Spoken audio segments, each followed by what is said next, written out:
Здравейте на всички и добре дошли на вебинара "Всичко за матурата по математика в седми клас" с Петър Михайлов, организиран от Академия БГ. Радваме се, че ще споделите част от вечерта си с нас. Се надяваме събитието ви да бъде полезно и интересно. Преди да започнем, бих искал да разкажа малко повече за Академия БГ. Ние сме иновативна образователна платформа, която е създадена от млади и амбициозни хора, вдъхновени от идеята за модерно и достъпно образование. Нашата мисия е да вдъхновяваме и предизвикваме интерес към ученето, като свързваме ученици и учители от цяла България.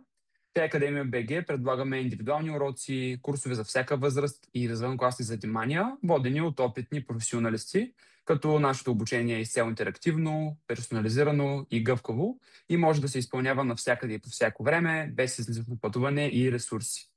Целта ни е всеки ученик, общо взето, да получи едно индивидуално внимание, подкрепа и вдъхновение, за да развие своите умения и увереност.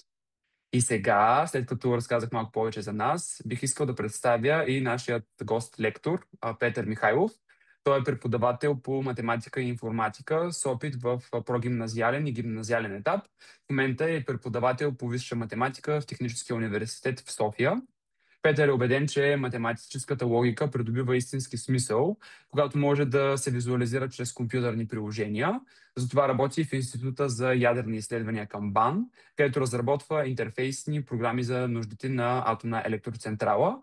Като смело можем да кажем, че той е човек, който умее да вдъхновява учениците и студентите си, разбира се, да погледнат на математиката като на един мощен инструмент за мислене и решаване на реални проблеми. Като сега бих искал да дам думата на Петър, за да се представи, ако иска, с едно-две изречения. Да, добър вечер, здравейте.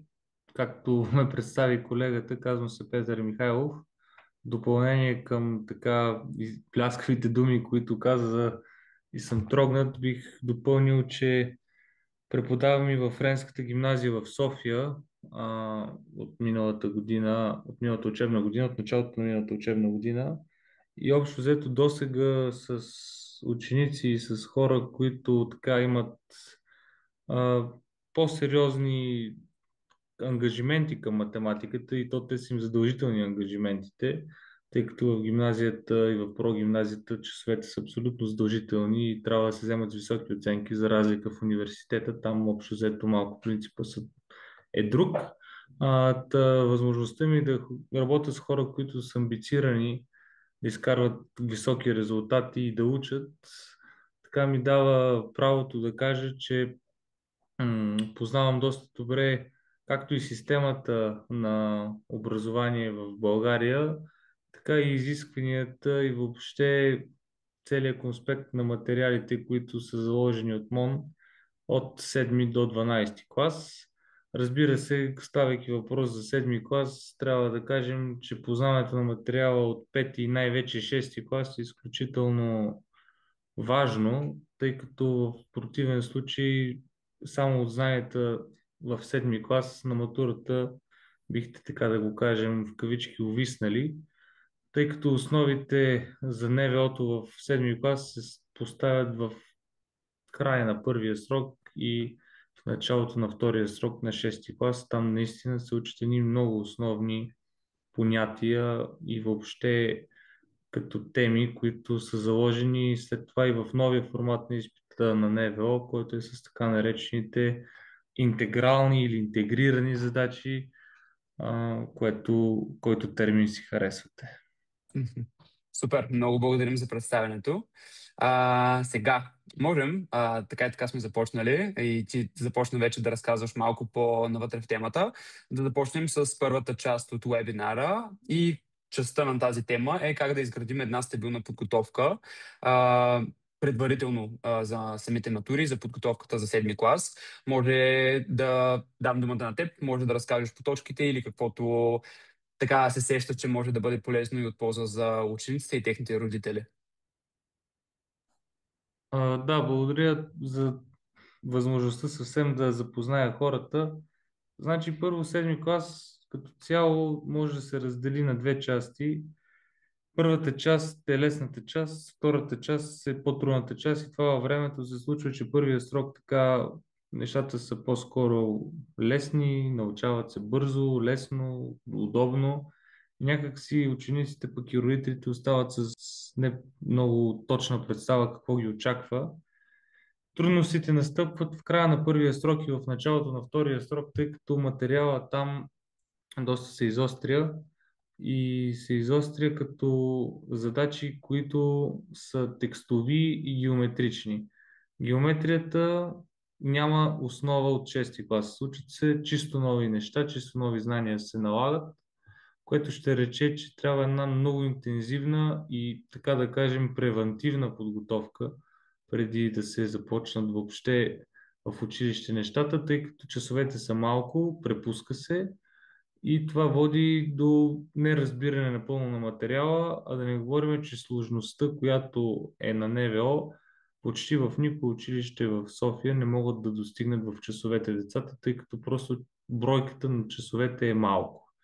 Та, за да се избегне този случай, а, мярката са превантивни занимания, превантивно подготвяне на ученика върху материала и много упражнения, които, разбира се, са, така да кажем, най-сериозното предизвикателство, защото ние трябва да отнемем много от времето на самия ученик в 7 клас и то на тази възраст, за да може да го подготвим ефективно за изпита.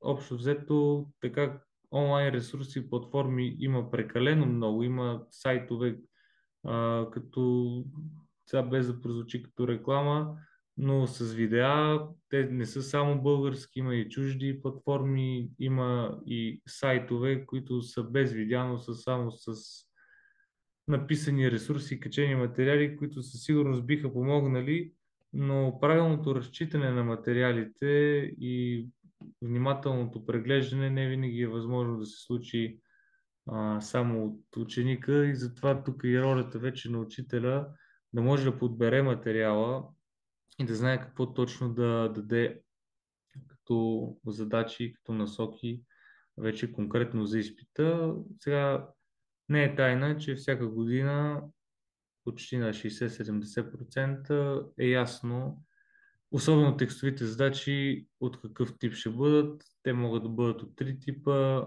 движение, работа, смеси и сплави. Сега, разбира се, ще бъдат включени и други задачи, но общо взето нещата са ясни какво ще бъде. Та ролята на учител е да следи във времето как се движат задачите, какво се дава и оттам насетне да може правилно да насочи учениците към какво се съсредоточат и много добре да им вижда къде са им проблемите, тъй като много рядко децата си дават сметка точно кое им липсва, за да разберат задачата. Те знаят, нали, че имат някакъв проблем, но не могат да си дефинират точно проблема и не знаят точно върху кое трябва да се работи. Идеята на учител е да хване точно тая ниша и добре да упражни това, което не се знае. Окей, чудесно, много благодарим. А, в този смисъл, можем ли да разкажем малко повече какви са, може би, основните трудности, които учениците срещат, когато то, освен, нали, предварителната подготовка, че е изискуем процес, има ли някои конкретни задачи или части от материал, които са по-предизвикателни за учениците, според това, което си виждал ти като преподавател? А, да, тъй като миналата година се занимавах с повече от дозина седмокласници и съм подготвил, и общо взето открояват се 3 проблема основни. Първият основен проблем са степените и въобще работата с степени, тъй като те не се учат в 7 клас и много малко си преговарят. Те се учат в 6 клас, а се оказва, че на НВО-то в 7 клас присъстват такива задачи, то не е леки задачи с степени, което в даден момент се оказва, че някакви знания от 6 клас, точно от средата на 6 клас, липсват и се налага по този начин да се връщаме назад във времето, което пък възпира моментното подготвяне по материала в 7 клас и наистина става един сериозен проблем. Та времето да се отстранят такива проблеми в началото на 7 клас, когато материалът е малко по-лесен. След това, към края на първия срок, идва така нареченото моделиране с линейни уравнения или текстовите задачи. Текстовите задачи общо взето се решават с така наречените таблици, а, а съставянето на въпросните таблици представлява най-големия проблем за учениците, тъй като това са задачи, които са с повече от 5-6 изречения и с много параметри, които човек трябва много добре да съобрази как да навържи и да си конструира решението. В 6-ти клас имат само 3 теми, в които е заложен такъв материал и това е изключително малко, за да можем да твърдим, че са подготвени отпреди. А, да не говорим, че в 7-ми клас са няколко така, около 5-6 теми, не повече, върху текстовите задачи, което действително е малко и изисква много допълнителна работа с ученика, защото на НВО, особено по новия формат, без да преувеличавам, повече от 30% са текстови задачи и повече от 30% от точките ще дойдат точно от това. След което преминаваме към месец март, месец април, когато между февруари и март има един буфер, когато се учи една лесна геометрия, т.е. полагат се основите, нещо доста сложно. И идваме към средата на март, даже началото на април, когато геометрията вече стига своя връх като трудност, а пък някак си вече учениците и родителите си мислят, че сме към края. Ето, останаха още 2-3 месеца, вижте, приключихме. Да, ама не е точно така. Точно тогава се оказва, че геометрията е препъни камък, изкарват се нерядко слаби оценки, ако няма предварителна подготовка или постоянно внимание върху ученика. Настава една паника, нали, и с право, тръгва да се търсят уроци, тръгва да се търсят курсове, всеки е зет тогава, нали, който си има работа де. И общо взето, когато се създаде такава паника и такъв хаос, почва да се учи на парче, да се пълнат някакви пропуски, което да, там да закърпим нещо, да хванем, може и да успеем, но нищо, което така да бъде устойчиво, не може да бъде постигнато. След което за подготовка за матура, за съжаление, по учебния план не остава време повече от 10 дни преди матурата, което сами се сещате, че е крайно недостатъчно. Да. Тоест, ако трябва да обобщим и ако учениците искат да си създадат един ефективен план за учене, трябва да започнат дори преди началото на учебната година по принцип, като поетапно материала и като цяло задача става все по-трудни и по-трудни. И най-важно да се избягва тази грешка, в която учим последните 10 дни или последните 1-2 месеца преди матурата, където има и много пропуски останали преди от, може би, пропуснат материал или не научен. Така че, наистина, ако мога да го обобщя в този начин, че може да потвърдиш дали е така, дори преди 7-ми клас е добре да се започне подготовката за този тип матура. В тази връзка може ли един въпрос? Разбира се, да. Какво смятате за такъв тип структуриране и преструктуриране на материала, при който геометрията се издърпва една идея напред и вървят паралелно алгебра и геометрия? Така, ако си позволите да отговоря с малко по-дълго и по-далеч, когато тръгнем да правиме нещо различно, аз не говоря в учебен план, защото там нямаме никакво влияние, за съжаление. Говоря за държавния учебен план, който е налаган от МОН. Ние това не мога и да го пипнем. В училище си учат каквото кажат от МОН. Ако ние тръгнем да правим такова вмешателство и някаква такава самосиндикална работа, не е невъзможно обаче какъв проблем ще се случи. Тръгваме лека по лека с алгебрата, лека по лека с геометрията. Да кажем, един ден се занимаваме с алгебра, в седмицата един ден се занимаваме с геометрия. Стигаме до момента, в който ние не можем да обърнем прекалено много внимание на едното нещо. Защо? Защото геометрията изисква ежедневно решаване. Ние не можем да си позволим геометрия да не решаваме ежедневно, когато почнем да я учим. Там трябва да се решават по 10, по 15 задачи, така да кажем, от по-лесните на ден и 2-3 от по-трудните, защото в противен случай просто все едно нищо не си е разбрал. И ако почнем да ги мешаме двете неща, алгебрата, когато загробее, защото има едни уравнения към края на първи срок, които се решават с разлагане и просто се изискват упражнение, да не говорим и текстовите задачи, те там се искат адски много упражнения. И ако в този момент ние вземем, че учим паралелно и геометрия, и текстови задачи, и от по-сложната алгебра, просто мозъка на ученика вътре ще стане пълна каша. А ако за миг пък спрем геометрията, примерно за месец, когато премине този сложен етап на алгебрата, аз ви гарантирам, че от геометрията почти нищо няма да си спомнят и да кажем едно 30% ще се знаят и 70% ще е забравено. Тъй като тяхното натоварване е адски голямо, а новите знания, които пристигат постоянно, са постоянни наистина като поток, защото, пак ви казвам, разлагане на уравнения, това се учи в 8-ми клас формула за специално как се решават такива уравнения, те до този момент не са виждали. Модулни уравнения, говоря уравнения, не числа с модул, те също не са виждали. Това са буквално шаблони, по които трябва да се работи и които трябва да се възприемат много добре. Просто идеята на 7-ми клас е да се върви стъпка по стъпка, зрънце по зрънце и да си има хубаво по учебния план да се върви, но да се вниква много надълбоко в него и постоянно да се упражнява. Математиката е като спорт. Колкото повече тичаш, толкова по-издържив ще станеш. Колкото повече задачи решиш, толкова по-добър ще станеш. Но когато почнем да ги мешаме и да ги миксираме, не можем да се концентрираме върху дадена ниша, което за мен е най-големия проблем. Трябва да си има строго и ясно раздели, върху които да се концентрираме и да влезем в възможно най-голяма дълбочина. Благодаря за насоките. Супер, много благодарим. Да, благодарим за въпроса. Добре, значи отговорихме на тази част. И тук като последна точка от тази част от вебинара, дали според теб има някакви полезни онлайн ресурси и платформи, които могат да помогнат на учениците да се подготвят, или по-скоро индивидуалната работа с ученика е най-важното в случая?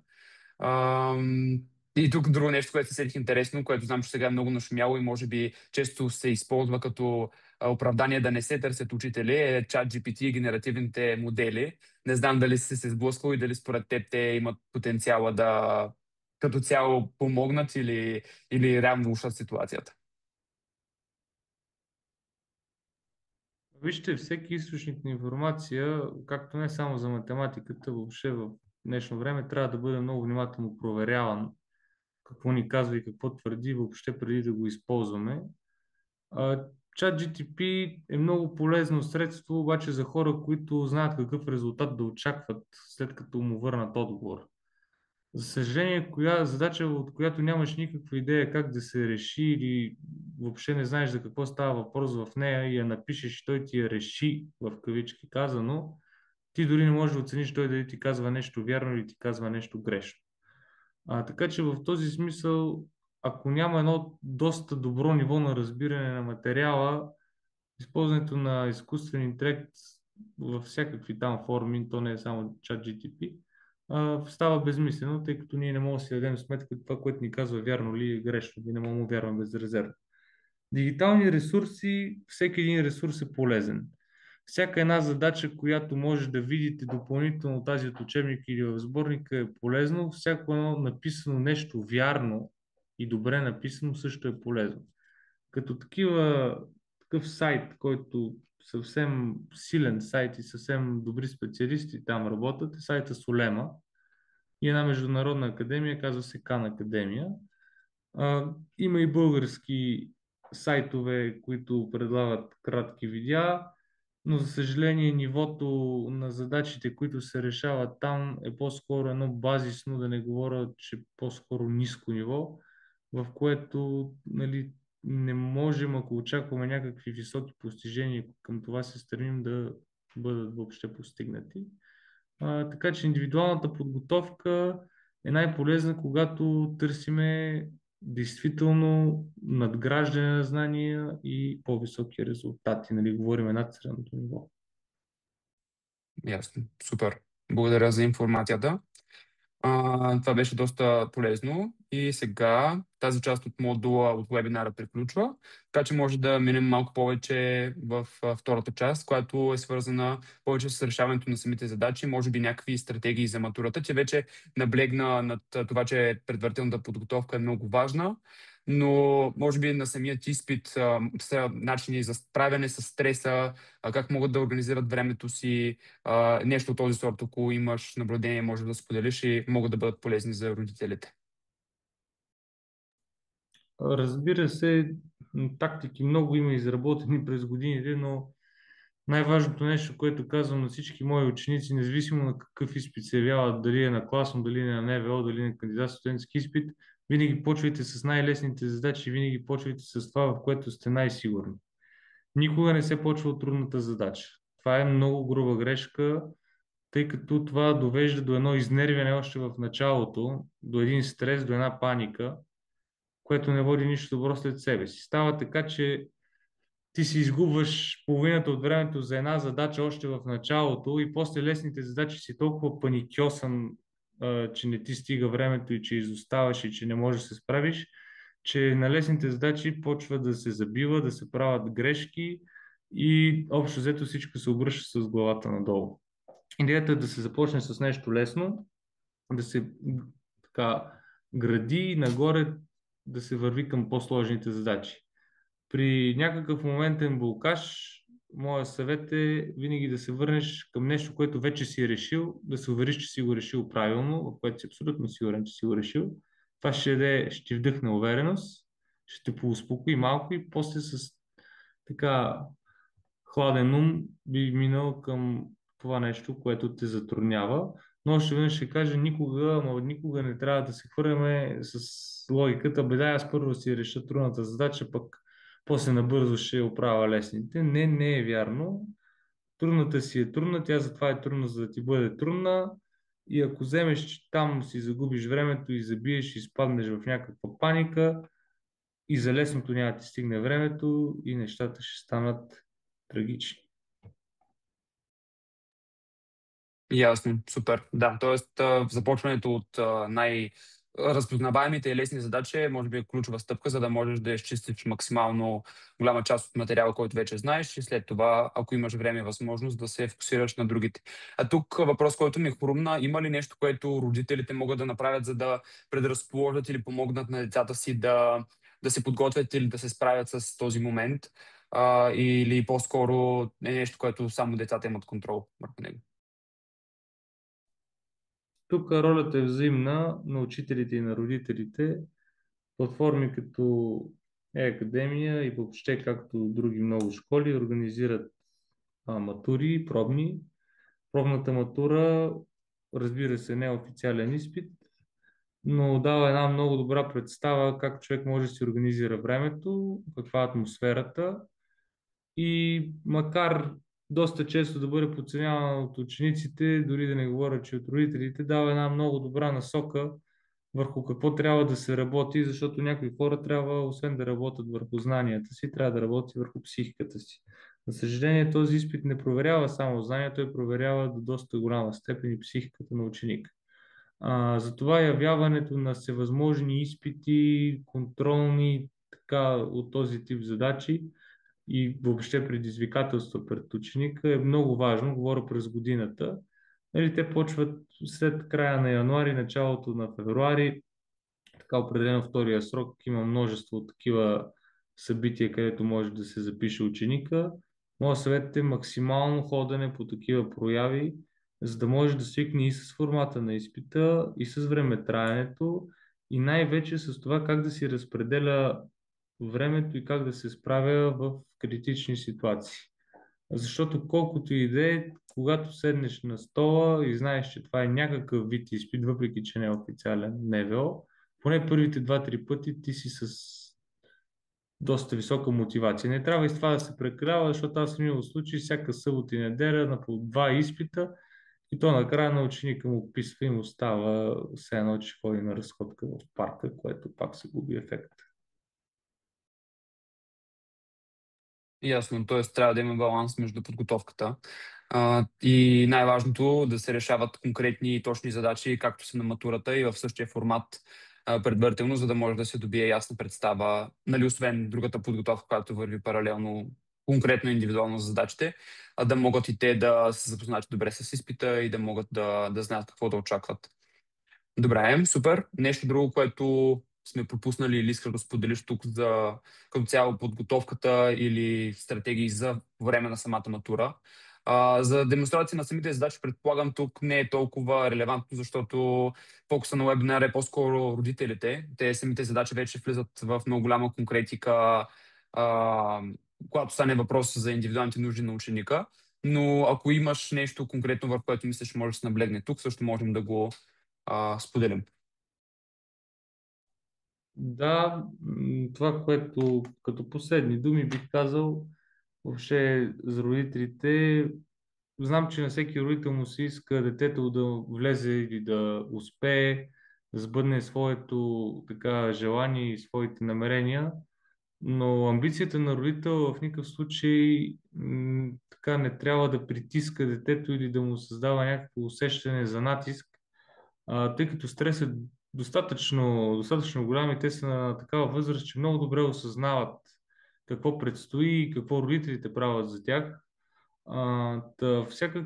Всякакъв натиск от страна на родителя, прекомерен натиск, говоря, и спадане в някакви крайности и така едно поведение, което демонстрира силно притеснение, дори на моменти паника, е крайно трябва да се избягва, тъй като максималното представяне на изпита зависи от максималното добро състояние на психиката на ученика. Затова ролята на родител е да намира много добър баланс между учене и забавление точно в седми клас, за да може ученика винаги да е така горе-долу отпочинал. Ясно е, че няма как да е на 100%, но в никакъв случай не трябва да прегарят учениците или да бъдат свръхнатоварени и вечер да се влачат и да не могат да върват, защото днес са били виж на 5 урока или на 20 урока и са решили 100 задачи. Идеята е да има по-добре 3 разбрани неща, отколкото 30 разгледани и нито едно разбрано. Тъй, че не ги пренатоварвайте, всеки все пак си има някакъв капацитет и вие много добре знаете какъв е този капацитет. И по-добре е така да има едно разбирателство и хармония, отколкото едни амбиции и накрая общо взето една година, в която нервите са опънати на всички до край, а да не говорим, че ако не дай си Боже, пък не е влезло на желаното място, остава един такъв горчив вкус, което разбирате, че гимназиите в София са много, университетите и по България и в света са много, така че важно нещо, но не е най-важното, което може въобще да ти се случи в живота, така че все пак трябва да запазваме едно хладнокръвие и спокойствие. Да, много ми хареса, че се докоснахме до това и за баланса като цяло с ученето и почивката. Аз тук бих искал да позволя да попитам, ако имаш някакви наблюдения или като цяло тенденциите, които виждаш, горе-долу колко пъти в седмицата била ефективна една индивидуална подготовка. Нали, отново всеки ученик е различен, всеки ученик има различни нужди, но обикновено при теб, ако е имало такива моменти, колко често горе-долу според теб трябва да се отделя в една индивидуална подготовка и горе-долу, ако средним или нещо подобно, просто за да се добие някаква представа като цяло подготовката за матурата през седмицата като часове горе-долу, колко има ли някакво такова число или по-скоро всичко е супер индивидуално? Това, което аз мога да кажа като наблюдения, един отговорен ученик, говорим отговорен, който да си пише домашните, да не закъснява за урок, защото има и такива случаи, не е малко времето. Значи, като уроци между два астрономически и три астрономически часа трябва на седмица и то не в един ден, в никакъв случай. Значи повече от 60 минути концентрацията на ученика, айде 75, това е максимума. Затова трябва да се разпредели два пъти в седмицата, а в къщи, значи това, което съм им казал, имате 8 часа спане, 8 часа учене и 8 часа за нещо друго. Както всеки си прецени да си разпределя времето. Ясно, супер. Да, т.е. Да има по-равно време за всичко. Общо взето. Добре. Ам, Мисля, че това е от втората част тук, като тук бих казал, че можем да преминем към въпроси, ако имаме въпроси от публиката или някой иска да сподели нещо, да пита нещо конкретно. Сега е времето, което можем да отговорим. А тук има един така генерален въпрос, който ние си бяхме задали на себе си, когато подготвим презентацията. Можем да започнем с него. Кое според теб е по-важното по принцип? Стратегията за решаването, да кажем, на самите задачи или по-скоро постоянството в ученето от гледна точка на подготовка за матурата? М, Абсолютно сигурно мога да отговоря на този въпрос, че постоянството е, може би, най-важното нещо. Стратегията, когато си знаеш всичките задачи, да ви кажа честно, да, може да имаш някаква стратегия, но когато си уверен в себе си, когато имаш необходимите знания, така стратегията ще си дойде от само себе си. Трябва да сме постоянни, да имаме знания, а пък оттам насетне това по какъв вече метод ще се обучаваме, строго индивидуално, но общо взето решаването е от задачите, които са утвърдени от МОН, и постоянното решаване ни прави много по-добри въобще във всякакви ситуации, и вече сме и по-добри, когато си създаваме и стратегия за задачите, защото имаме много натрупан опит. Ясно. Супер. Добре. Благодаря. А, Отново предлагам, ако има някакви въпроси от публиката, можем да питаме тук. Аз имам някои, които сме изкарали от хора, които са питали във Facebook, така че мога да премина и към тях. Те са 2-3, но все пак, ако има някой, може да сподели. Добре, май няма никой. Добре, аз тогава започвам с тези тук.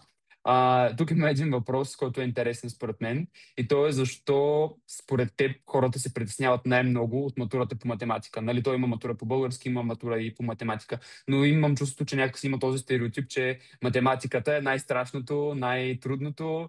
Защо според теб го има това нещо като стереотип при учениците и родителите? А, за мен отговор е ясен, защото математиката е точна наука и ти ако на теста напишеш 5, а то не е 5, а е 3, просто няма да вземеш абсолютно нищо като точки. Въобще, ако не знаеш нещо как се реши, няма мърдане. Ти не знаеш и толкова. Докато по български така се случва чрез някакво разтягане на локуми, някакво така словотворчество, човек да си спечели някой друга точка, някой друг там похвала или нещо такова, докато в математиката е или да, или не. И когато установиш, че е не, вече е много страшно. Докато в българския и в хуманитарните науки някакси точно тази граница се поразмива. Да, да. Тоест, точността на науката я прави по-трудна и може би факта, че много често не се отделя понякога, то точно заради сложността, толкова внимание върху нея и има пробойни, така да кажем, които трябва да се запълнят. Така че абсолютно съм съгласен. Добре, ние вече мисля, че го споменахме това, но го има като въпрос зададен от хората от Facebook и Instagram. Какъв съвет би дал на родителите и как най-добре могат да подкрепят децата си в процеса на подготовка? Ние споделихме вече, че е най-добре да има баланс в подготовката, да не се прегряват самите ученици, да им се отделя достатъчно време, но има ли нещо друго, което, примерно, как според теб могат да мотивират, може би, децата си да учат, защото много често учениците просто казват, не искам да се занимавам, нали, с това или нещо от този сорт. Има ли нещо, което си видял при теб, че може да се направи като подход или метод, който може да ги мотивира така да се подготвят и така? Само бих казал, че всякакви финансови и материални стимули не вършат работа. Всичко такова просто се изхъбява смисъла на цялото учене. Така че моят съвет е с това: не си лъжете децата, не може образованието да го равняваме на един лаптоп или на един телефон. Просто се губи целият смисъл от образованието. М. Да, т.е. е много важно мотивацията да идва за жаждата за знания, за това да искаш да научиш нещо и да станеш по-добра версия на себе си, а не по-скоро да е вързано с материални облаги, които родителите обещават. Така че наистина, може би, нали, просто трябва да се мотивират децата така, че да бъдат, може би, по-добра версия на себе си и това да ги мотивира да искат да се подобряват и да изкарват по-добри резултати.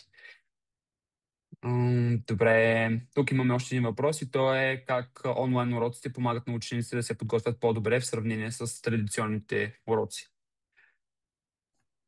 А, разбира се, че всеки един тип урок има своите достоинства, но онлайн урока първо предполага никакво време за придвижване от точка А до точка Б. Тоест в седми клас, когато всеки ще види, че това е едно невероятно търчане, онлайн урокът ти предлага спокойствието на твоя дом и дет се казва, свършваш урока и сядаш на масата или си лягаш в леглото. Тоест някакви превози от тук на там, насам липсват, което изключително много подпомага самата натовареност на ученика, пък и на родителя, защото обикновено се налага каране с кола и такива работи.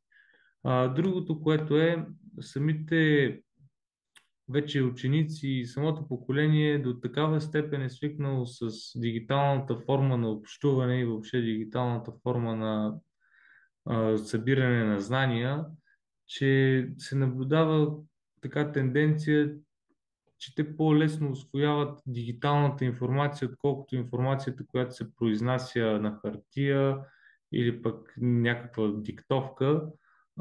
Така че може би това, че онлайн урок предизвиква някакъв допълнителен комфорт у ученика, което във всеки случай е от плюс, а пък вече методите на преподаване те си остават същите, а да не говорим, че приложения като Zoom, като Google, бяла дъска, като Paint дават достатъчно много инструменти, чрез които и геометрична и алгебрична задача може да бъде поднесена и представена по, да не говоря, по-добър начин, отколкото на лист хартия. Точно така, да.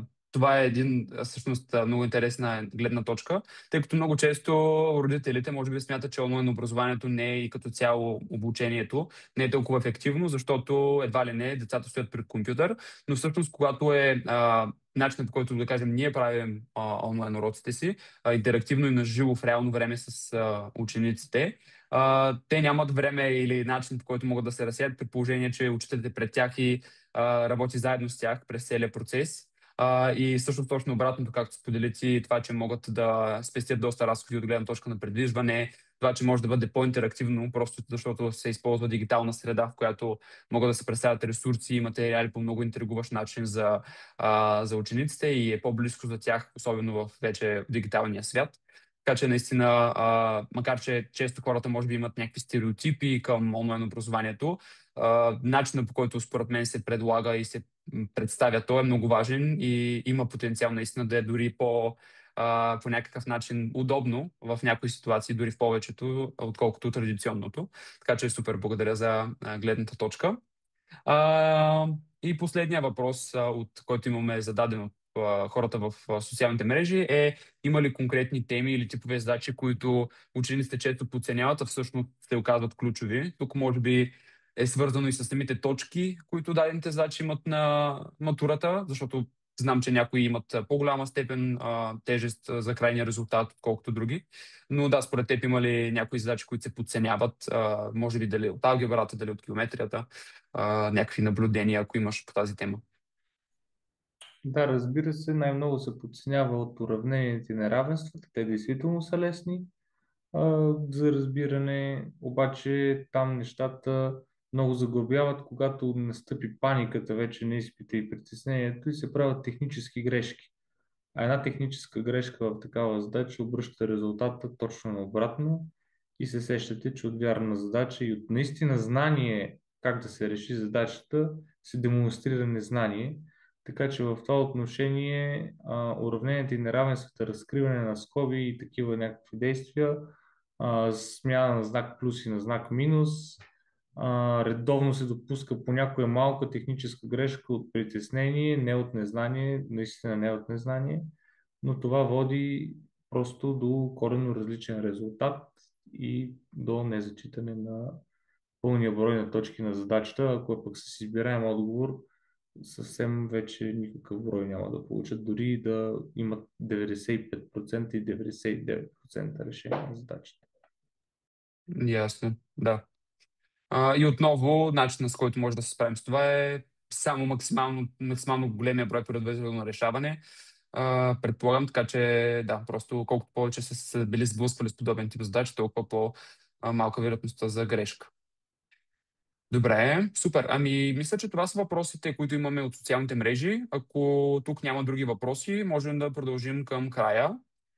А, Мисля, че нямаме. Добре, ами в този случай минаваме към привършване. Първо искам да благодаря, че отделихте време и бяхте с нас тази вечер. Надяваме се да е било интересно и полезно темите, които обсъдихме тук и свързани с подготовката за матурата. Бихме искали да благодарим изключително много на Петър за професионализма и интересното й представяне. Като тук бихме искали да подканим, ако имате интерес или бихте искали да подготвите своите ученици и с учители като Петър или който и да е друг от платформата, може да разгледате нашия сайт и нашите социални мрежи, за да научите повече, тъй като професионалисти като Петър са налични и има и най-различни други теми и направления, не само математика, така че може спокойно да проверите, да разгледате и ако имате някакви въпроси да се свържете с нас. Като с това бих искал да ви благодаря за вниманието. Пожелаваме ви успех и спокойствие и увереност най-вече на предстоящите изпити. Като да, общо взето, ако ви е харесало това, което правим, може да ни последвате, да разгледате нашите платформи и надяваме се да се чуем отново скоро. Така че до нови срещи и всичко добро, успех на подготовката и матурите.